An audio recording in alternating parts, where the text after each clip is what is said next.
বিজেপির পরিবর্তন সংকল্প সভা থেকে বাংলার হিন্দুদের বাঁচানোর ডাক মিঠুনের। কোচবিহারের পুরনো পোস্ট অফিস ময়দানে অনুষ্ঠিত হলো বিজেপির পরিবর্তন সংকল্প সভা। সভায় উপস্থিত ছিলেন বিজেপির কেন্দ্রীয় নেতা ও জনপ্রিয় অভিনেতা মিঠুন চক্রবর্তী। এছাড়াও মঞ্চে উপস্থিত ছিলেন প্রাক্তন কেন্দ্রীয় প্রতিমন্ত্রী নিশীথ প্রামাণিক, কোচবিহার জেলার বিজেপির সভাপতি অভিজিৎ বর্মন সহ দলের সমস্ত বিধায়ক ও জেলা নেতৃত্ব। সভা মঞ্চ থেকে তৃণমূল সরকারকে তীব্র ভাষায় আক্রমণ করেন প্রাক্তন কেন্দ্রীয় মন্ত্রী নিশীথ প্রামাণিক। তিনি কোচবিহারের সুটকাবাড়ি এলাকাকে দ্বিতীয় বাংলাদেশ বলে কটাক্ষ করেন, যা নিয়ে রাজনৈতিক মহলে শুরু হয়েছে জোর চর্চা। পার্শ্ববর্তী রাষ্ট্র বাংলাদেশ, একটু নজর রাখবেন সেখানে কি হচ্ছে। 450 কিলোমিটার আনফেন্সড এরিয়া রয়েছে পশ্চিমবঙ্গ আর বাংলাদেশের বর্ডারে। একই রকম ভাবে কুচবিহার শহরের তোরসা নদীটা পেরোলেই আর একটা বাংলাদেশ সুটকাবাড়ি সেখানে অপেক্ষা করছে, মনে রাখবেন। এখনই যদি জাগ্রত না হন, আর বেশি দিন বাকি নেই। সুটকাবাড়ি থেকে দলে দলে লোক ঢুকে কুচবিহার শহরটাকে ছারখার করে দেবে, তারও বেশি দিন দেরি নেই। এবারে নির্বাচনে কুচবিহার শহরের মানুষ আপনারা আমাদের পক্ষে রায় দিয়েছেন, আমরা ধন্যবাদ, কৃতজ্ঞতা জানাই।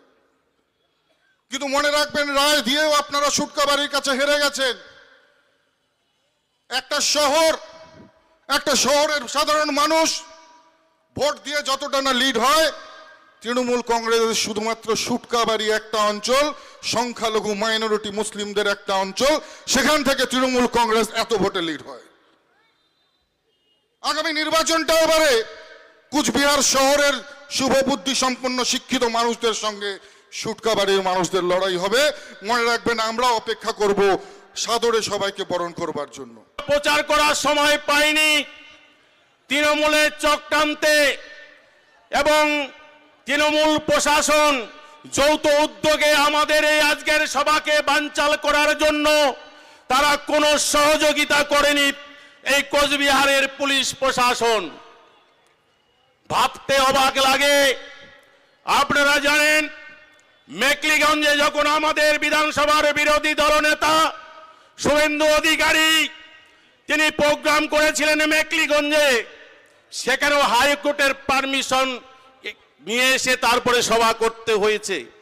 কোচবিহারেও তাই, কিন্তু হাইকোর্ট বুঝিয়ে দিয়েছে কোচবিহারে যে প্রশাসন বলে কিছু নেই, জঙ্গল রাজ চলছে কোচবিহারের উপরে, সাধারণ মানুষের উপরে আজকে অকথ্য অত্যাচার চলছে।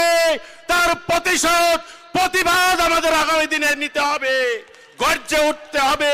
সভায় বক্তব্য রাখতে গিয়ে মিঠুন চক্রবর্তী বলেন, বাংলার হিন্দুদের বাঁচাতে হবে, তার জন্য সবাইকে এক ছাতার তলায় এসে এই সরকারকে উৎখাত করতে হবে।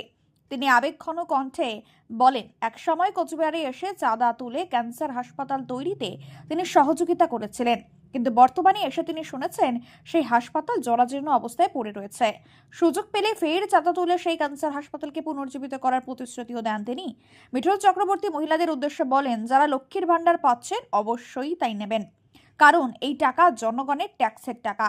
পাশাপাশি তিনি বাংলাদেশের বর্তমান পরিস্থিতি নিয়েও উদ্বেগ প্রকাশ করে বক্তব্য রাখেন। এই সভাকে ঘিরে কোচবিহার শহর জুড়ে রাজনৈতিক উত্তাপ বাড়তে দেখা যায় এবং বিজেপির পক্ষ থেকে রাজ্য রাজনীতিতে পরিবর্তনের ডাক আরও জোরালোভাবে তুলে ধরা হয়। কোচবিহার থেকে আবির সিংয়ের রিপোর্ট, মেমারি আপডেট নিউজ।